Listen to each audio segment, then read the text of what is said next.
ओम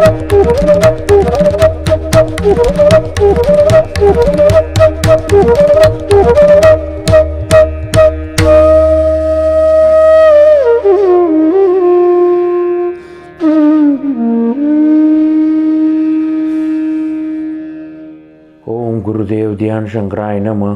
प्रिय दर्शकों नमस्कार, मैं ज्योतिष आचार्य जिगर परीख एक बार पूर्ण आप सबका स्वागत करते हुए आज मैं बताने वाला हूं आप सबको शनि के पहले घर के बारे में, यानी कि मकर लगन के बारे में।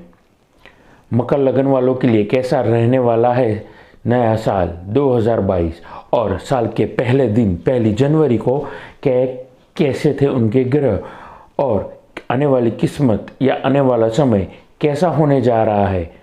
क्या आपकी जॉब में या बिजनेस में स्टेबिलिटी रहेगी? क्या आप अपनी फाइनेंशियल कंडीशन बेहतर कर पाएंगे या कैसा रहेगा आपका स्वास्थ्य?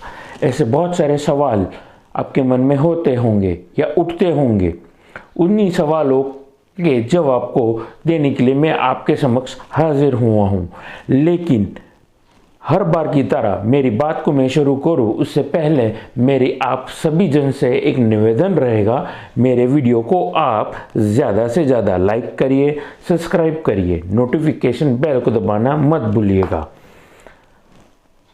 मकर लगन वालों के लिए साल के पहले दिन 1 जनवरी को कुंडली कुछ इस हिसाब से बनी थी कि आपके राशि के मालिक शनि देव खुद अपने ही राशि में महापुरुष राजयोग बना करके बैठे हैं बुध के साथ में। राजकुमार बुध और शनि की युति है।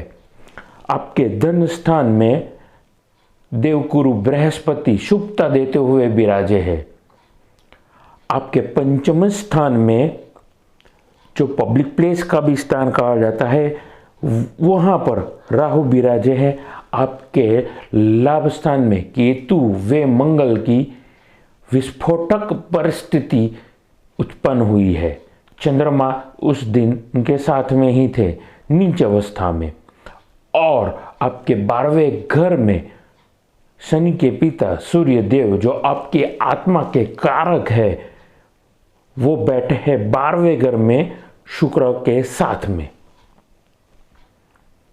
आइए समझते हैं कैसा रहेगा आपके लिए नया साल। जैसे आप सब समझ ही चुके होंगे कि आपके पंचम स्थान और लाभ स्थान के बीच में काल सर्प दोष का निर्माण हुआ है। इसके साथ साथ शनि अपने ही घर में महापुरुष राजयोग बना करके बैठे हैं जिसे हम शश नामक महापुरुष राजयोग कहते हैं।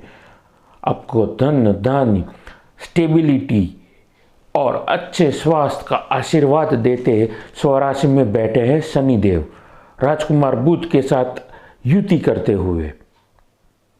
यानी कि सीधे सीधे कहूं तो आपका स्वास्थ्य बेहतरीन होने वाला है।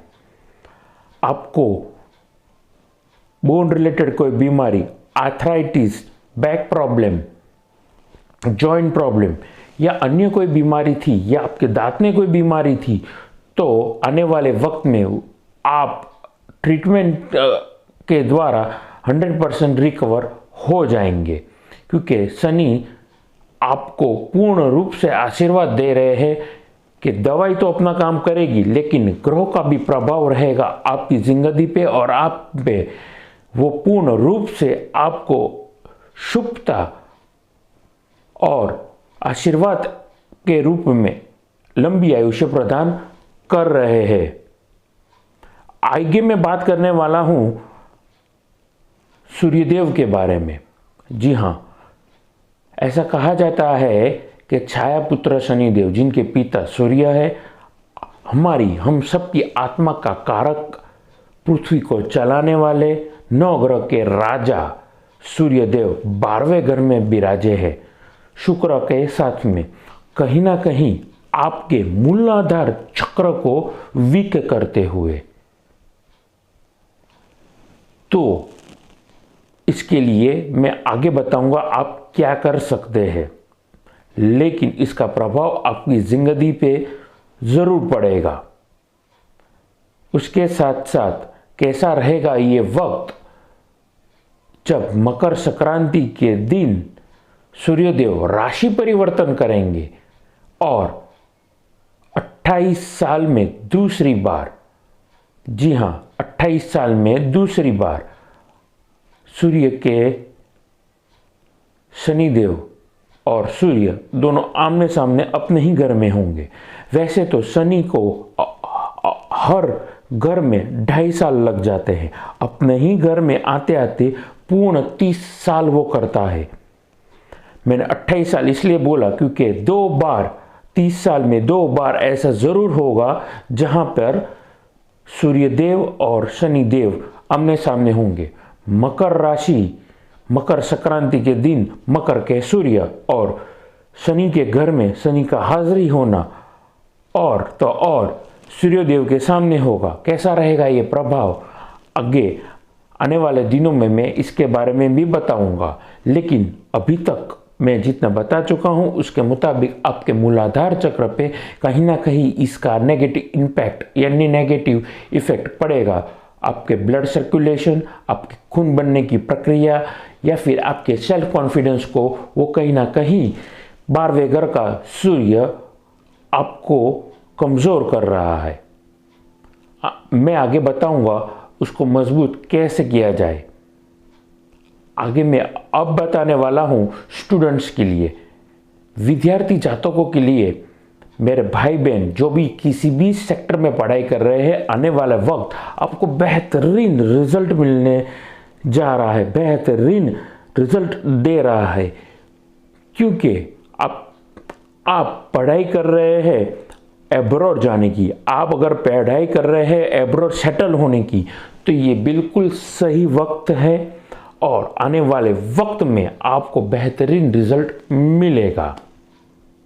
उसके साथ साथ आगे मैं बात करूंगा वर्किंग प्रोफेशन के लिए। आप जॉब कर रहे हैं या फिर आप कर रहे हैं खुद का बिजनेस, ये वक्त स्टेबिलिटी को दर्शाने वाला है।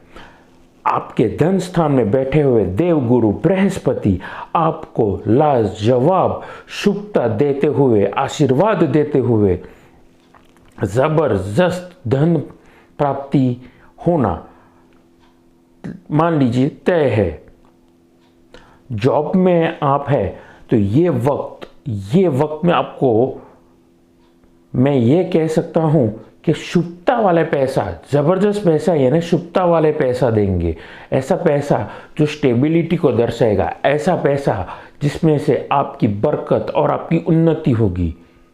मेरे शब्दों को अन्यथा ना लीजिएगा, कोई चमत्कार नहीं होने वाला है, लेकिन ग्रहों की रेस आपकी बॉडी पे और सारे इंसानों पे, पृथ्वी पे जितने भी इंसान हैं उनमें वो कहीं ना कहीं हमें कहा जाता है, हमारे ग्रंथों में भी कहा गया है कि इंसान 9 ग्रह के अधीन है। मैं बस इतना ही समझाना चाहता हूं कि आने वाले वक्त में देवगुरु बृहस्पति आपको शुभता देते हुए स्टेबिलिटी के साथ में ज़बरदस्त पैसा देंगे। वो पैसे से आप आगे और ऊंचाइयां प्राप्त करेंगे, क्योंकि कोविड की परिस्थिति में ऐसा तो नहीं होगा जॉब वालों के लिए कि आपके पैकेज को डबल किया जाए।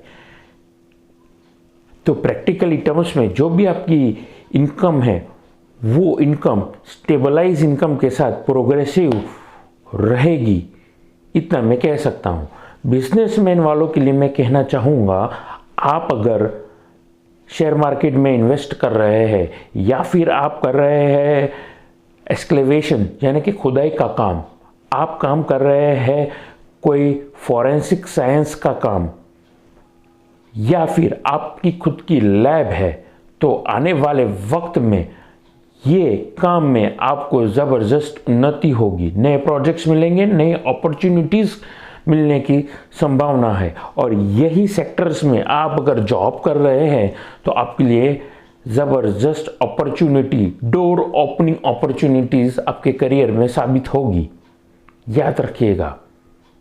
आइए बात करते हैं अब उपायों की। मैंने कहा था कुछ देर पहले मूलाधार चक्र आपका वीक हो चुका है या कहीं ना कहीं मूलाधार चक्र कमज़ोर होने का मतलब आपके सेल्फ कॉन्फिडेंस, आपके बोन, आपके बैकबोन, आपके स्पाइनल कॉर्ड में पेन होना, तकलीफ होना, लेकिन वो रिकवर भी होगा। कैसे करेंगे आप रिकवर? आपको करना क्या है? आपको एक कलश लेना है और गुलाब जल डालते हुए सूर्यदेव की आराधना करनी है। बहते हुए जल से, जैसे मान लीजिए ये मेरे हाथ में कलश है, सामने सूर्यदेव मुझे दिख रहे हैं। सुबह 10-11 बजे तक आप कलश लेकर के उन पे इस तरह से जल चढ़ाएंगे और जैसे आप देख सकते हैं मेरे इन दोनों उंगलियों को मान लीजिए उसी जगह से, उसी कलश से पानी बह रहा है, तो कुछ सेकंड के लिए वो बहते हुए पानी से आपको सूर्यदेव के दर्शन करने हैं। ओम क्लीम सूर्य नारायण नमः, ओम आदित्याय नमः, ओम भास्कराय नमः। इस मंत्रों का जाप करते हुए आपको सूर्यदेव के दर्शन करने हैं। उस कलश में आप गंगा जल, गुलाब जल और कुमकुम भी डाल सकते हैं। कुमकुम चुटकी भर डालना रहेगा। अब और मैं बात करता हूँ उपायों की, तो उसके साथ साथ आप गायत्री मंत्र के जाप करना आपके लिए शुभ माने जाएंगे। उसके साथ शंकर भगवान की पूजा, उसके साथ अगर आपने कोई गुरु बनाया है तो आप गुरु के मंत्र के द्वारा उनकी पूजा कर सकते हैं, या फिर देवगुरु बृहस्पति के भी मंत्र करना आपके लिए शुभ माना गया है। तो इसी के साथ मैं मेरी वाणी को विराम दूंगा और आप सबसे कहना चाहूँगा कि आप कुंडली दिखाना चाहते हैं, कुंडली बनवाना चाहते हैं, अच्छी क्वालिटी के रत्न लेना चाहते हैं, या फिर आप श्री यंत्र लेना चाहते हैं, तो आप हमारा संपर्क कर सकते हैं। नमस्कार।